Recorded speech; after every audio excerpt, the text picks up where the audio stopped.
විශේෂයෙන් මේ ආණ්ඩුව කරගෙන යන විරුද්ධ පක්ෂයේ දේශ முக்கியமாக இந்த அரசாங்கம் முன்னெடுத்து வரும் எதிர்க்கட்சி அரசியல்வாதிகளை ஒடுக்கும் நடவடிக்கைகள் தொடர்பில் எங்களது அவதானத்தை செலுத்துகின்றோம். அண்மை காலமாக நாம் தொடர்ச்சியாக பார்த்து வருகின்றோம். உதாரணமாக புதிய அரசியல் கட்சியொன்றின் தலைவரான சுகேஸ்வர பண்டார வீதியில் பயணித்துக் கொண்டிருந்த போதே போலீசாரால் கைது செய்யப்பட்டுள்ளார்.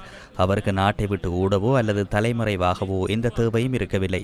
அவர் ஒரு தலைமறைவு குற்றவாளியும் அல்ல. அவரை கைது செய்ய வேண்டிய தேவை இருந்திருந்தால் அதற்கு முன்னர் அவரை விசாரணைக்கு வருமாறு அழைத்திருக்கலாம் அல்லது அதற்கான உரிய சட்ட நடைமுறைகளை பின்பற்றியிருக்கலாம். ஒரு பெரிய குற்றவாளியை போன்று இவ்வாறு வீதியில் வைத்து கைது செய்தமையினை நாம் வன்மையாக கண்டிக்கின்றோம். இந்த விசாரணை செயல்முறைகளில் போலீசார் மீதான நம்பிக்கை தொடர்ந்து வீழ்ச்சியடைந்து வருகின்றது.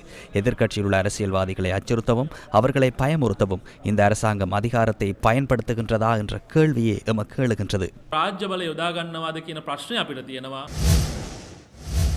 சஜித் பிரேமதாச தலைமையிலான ஐக்கிய மக்கள் சக்தி எதிர்க்கட்சியின் பொறுப்பை சரியாக நிறைவேற்றி வருவதாக ஐக்கிய ஒன்றிணைந்த தொழிற்சங்க சக்தியின் ஏற்பாட்டாளரும் ஊடக பேச்சாளருமான ஆனந்த பாலித தெரிவித்துள்ளார்.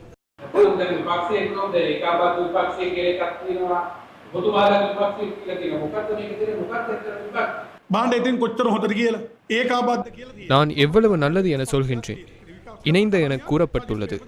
ஐக்கிய மக்கள் சக்தி என்ற ஒரு கட்சி இருக்கின்றது. அதன் அடிப்படையில் எதிர்க்கட்சித் தலைவர் சஜித் பிரேமதாச ஆவார்.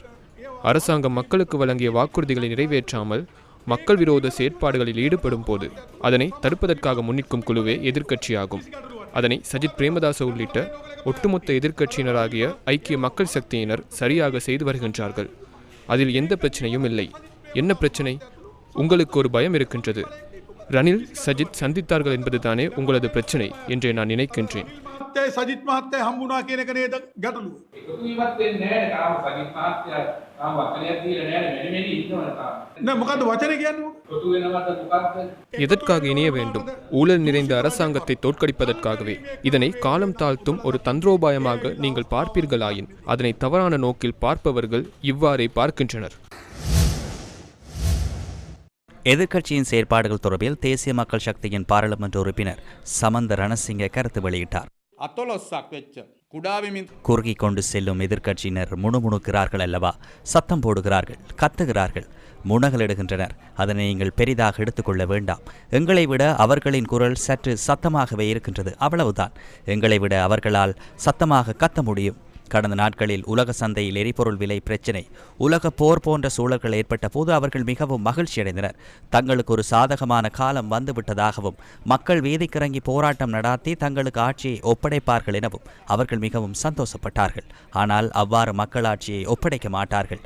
ஆட்சியை பொறுப்பேற்க வேண்டுமாயின் அவர்கள் கிராமங்களுக்கு சென்று கிராம சேவகர் பிரிவு மட்டத்திலான அமைப்புகளை உருவாக்கி தேசிய மக்கள் சக்தியை விட சிறந்த ஒரு ஜனாதிபதி, பாராளுமன்ற உறுப்பினர், அமைச்சர், பிரதேச சபை தவிசாளர் ஆகியோரை உருவாக்குவதற்கு இப்போதே பாடுபட வேண்டும். உலகப் போர் அவர்களுக்கு ஒரு மகிழ்ச்சியான விடயமாக அமைந்தது. இவ்வாறு எதிர்க்கட்சியினர் தவிக்கின்றனர். எனவே இந்த எதிர்க்கட்சியினரால் ஒருபோதும் ஆட்சி அதிகாரத்தை கைப்பற்றுவது என்பது கண்ணுக்கட்டிய தூரம் வரை சாத்தியமில்லை.